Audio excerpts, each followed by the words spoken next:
government in house, the killing of the tax, the killing and the rape, decided to a max, my people listen up, the government collapse, we working every day, and the gas and the rape.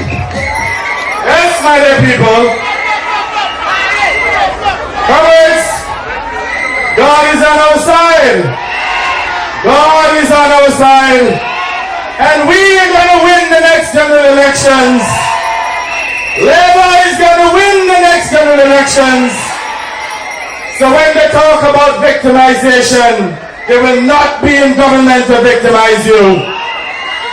My dear people, tonight we are here to endorse the candidacy of Comrade Asotmichael, a great young man. Let's hear it for Comrade Asotmichael. Comrades, Asotmichael is like my blood brother. As you know, we did not start on a good note, but today we have an inseparable bond of friendship. And I want to tell you that the partnership between Gaston Brown and Asotmichael is unbeatable. We have fought many fights inside and outside of the Antigua Labour Party, and we're still standing undefeated. And I want to say to you that come March 12th, 2009, Asotmichael will be returned as a representative for St. Peter. There is no doubt that Asotmichael has made a fundamental difference in the lives of the people of this constituency. Even in opposition, his contributions are greater than those of John Messiah, who is in government. And I guarantee you that this time around, Asotmichael will beat John Messiah by at least 2-1. So, my dear people of St. Peter in particular, I call upon you to continue to stand firm with the great young man, Asotmichael. A young man of extreme competence, a hard worker, the action man, the man who delivers, Comrade Asotmichael. Comrades, tonight I wish to share with you a few of our manifesto promises. And I want to say just a few, because you know the UPP, they are waiting to come. Up to now, they have not written the manifesto. And I want to say to you that they're going to try and come. So I'm going to give them a few issues to come. When we win the next general elections, my dear people, we will eliminate personal income tax, and we will put $50 million back into the pockets of the ordinary citizens of this country. They can't cut that one because they don't care about you. Comrades, when we win the next general elections, we will wipe off all arrears and electricity bills that are more than 90 days old. Let's hear it for the great institution, man. When we win the next general elections, we will reduce the cost of electricity in this country by at least 15%. Let's hear it for everyone. When we win the next general elections, we will build 500 homes in 500 days. Let's hear it forever. When we win the next general elections, we will establish the University of Antigua and Barbuda so that you can get your degree right here in Antigua. Let's hear it forever. What do you say? Don't tell them anymore? Okay, I will stop. But I guarantee you, my dear comrades, that come Thursday, after Deliverance March on Thursday, we will launch our manifesto and we will give you the full details. So make sure this Thursday that you mark it on your calendar.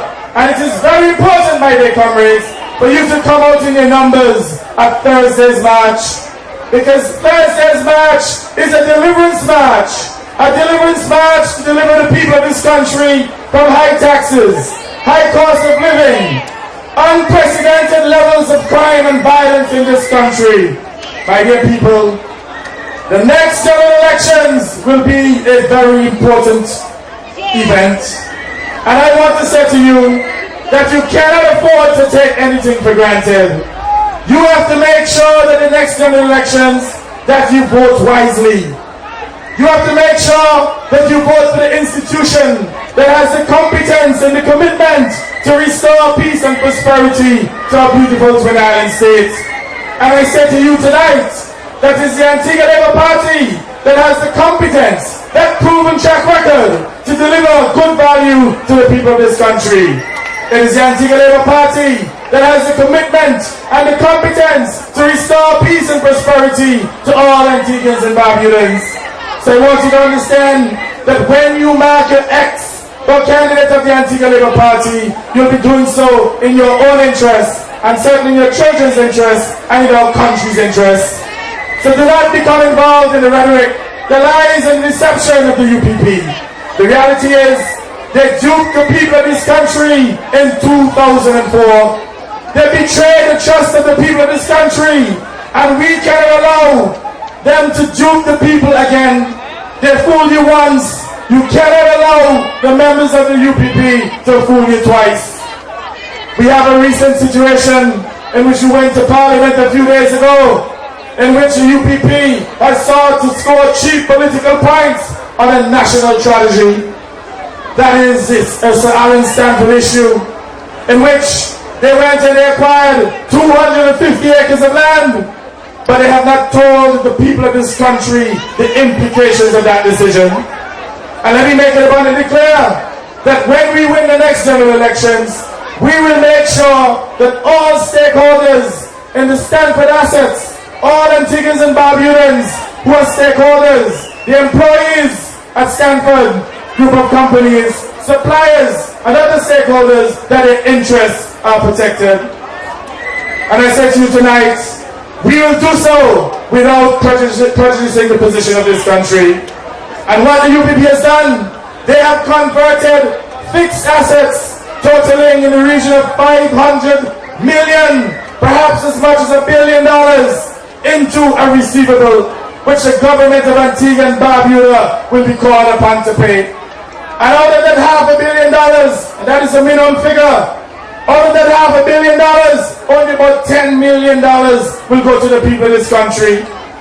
So it means, therefore, that they will be acquiring these assets in order to find nearly $500 million in cash to pay to creditors outside of this country. And the thing about it, they're acquiring these assets at market value, when they could be picked up maybe a few weeks or a few months from now at a distress sale. And I want to say to you, that is incompetent governance. It shows very clearly that all the UPP members are concerned about is to score cheap political points. But we say to you that when we win the next general elections, we will provide you with competent governance. And we will make sure that the interests of all the Stanford employees and the other stakeholders are protected without creating a liability for this country. And don't let them fool you. When they say to you that they have no relationship with Stanford, that's a lie.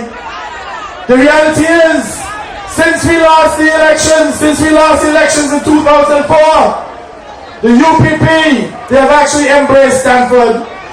Errol Court, his law firm, Court and Associates, they are the attorneys for Stanford.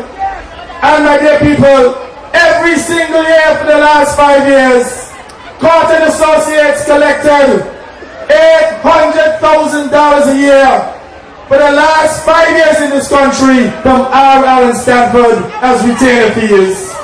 So when they come to you and they say to you that they do nothing about the acquisition of the assets of Asian Village, that is the Guyana Island and surrounding lands, that's a lie.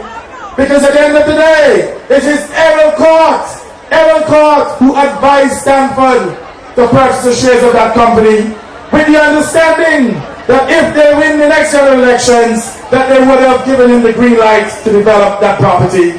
So on the one hand, they're telling the supporters that they have nothing to do with Stanford, but on the other hand, they are meeting secretly with him and cutting all sorts of deals. In fact, it is the same Stanford group who put together the management team that is presently managing a hospital. John McGinley met at least a dozen times. Let me repeat that.